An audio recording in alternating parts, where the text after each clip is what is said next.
What if I told you that Iran's political system today is not just the result of a revolution, but a consequence of more than a century of interrupted democracy? Iran's modern history is often reduced to one moment, the 1979 revolution. But in reality, that revolution was not the beginning. It was the result of a much longer struggle, a struggle for democracy, sovereignty, and control over resources. To understand this, we must go back to the early 20th century when Iran made its first serious attempt at limiting absolute power. In 1905, the Persian constitutional revolution began. At the time, Iran was ruled by the Qajar monarchy, a system where the Shah held near absolute authority.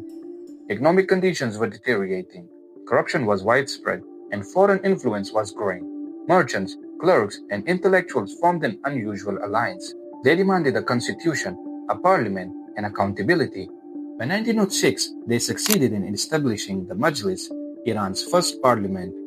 This was a major step toward what political theorists like Dahl described as a polyarchy, a system with a participation and contestation.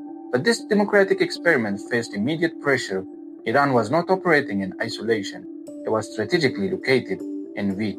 In 1907, the Anglo-Russian Convention divided Iran into spheres of influence between the United Kingdom and the Russian Empire without Iranian consent. This meant that even as Iran was trying to build democratic institutions, external powers were shaping its fate. The result was predictable. The constitutional system weakened, and by the 1920s, power shifted again, this time towards centralized authoritarian rule under Reza Shah. But the story does not end there, because beneath the surface, a new force was emerging: oil. In 1908, oil was discovered in Iran, transforming it from a peripheral state into a strategic prize. Controlling of this oil fell largely into the hands of the Anglo-Iranian Oil Company. The agreement heavily favored Britain. Iran received limited revenue, while Britain secured energy for navy and industry. This created a deep sense of economic injustice, and over time, this injustice turned into a political mobilization. By the mid-20th century, a new generation of leaders began to challenge both domestic authoritarianism and foreign domination. Among them, one figure stands out: Mohammad Mossadegh. Mossadegh was not a revolutionary in traditional sense. He was a constitutionalist. He believed in law, parliament, and national sovereignty. In 1951, he was democratically appointed as prime minister by the Majlis, and soon after he made a decision that would define Iran's modern history. He nationalized the oil industry. For Iran, this was about dignity and independence, but for Britain, it was a direct economic loss. The United Kingdom responded with economic sanctions and a global boycott of Iranian oil.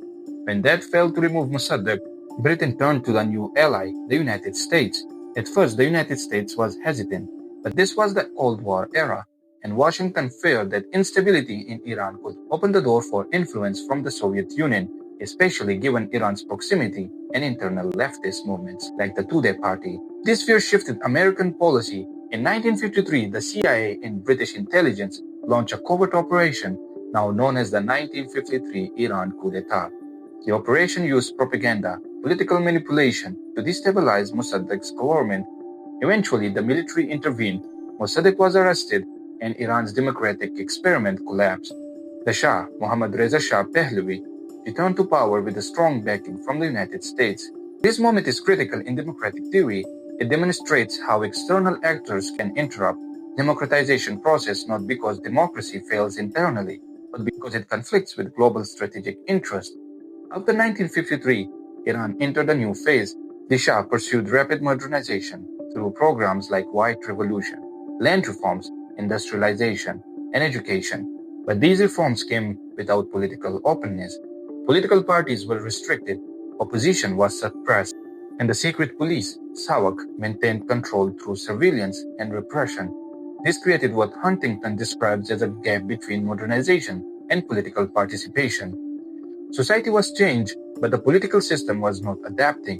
By the 1970s, dissatisfaction had spread across multiple groups: students, clerks, workers, and intellectuals. And then, in 1979, everything erupted. The Iranian Revolution overthrew the Shah. But the outcome was not a liberal democracy. Instead, under the leadership of Ruhollah Khomeini, Iran became an Islamic republic. This system introduced a new political model: It combined elections with religious oversight. Institutions like the Guardian Council gained the power to vet candidates and shape political competition. So while elections exist, they are constrained. This created a system that scholars today describe as a hybrid regime or a competitive authoritarianism. And yet, even within this system, the legacy of democratic struggle remains visible. Iranians continue to vote, political debate continue to exist, and moments of protest like the Green Movement reflect ongoing demands for accountability. So when we analyze Iran through the lens of democratic theory, we see something important. Iran is not a country that rejected democracy. It is a country where democracy has been repeatedly attempted and repeatedly interrupted, first by weak institutions, then by foreign intervention, and later by the internal restructuring of power. The events of 1953 in particular left a deep imprint that shaped Iran's distrust of Western powers. They influenced the rhetoric of the 1979 revolution, and they continue to shape political identity today. So the Iran we see now is not just a product of religion or revolution, it is the outcome of long historical process where democracy, sovereignty, and global power collided. And the question that remains is not whether Iran has experienced democracy, it has. The real question is, what might Iran look like today if those democratic movements had been allowed to continue?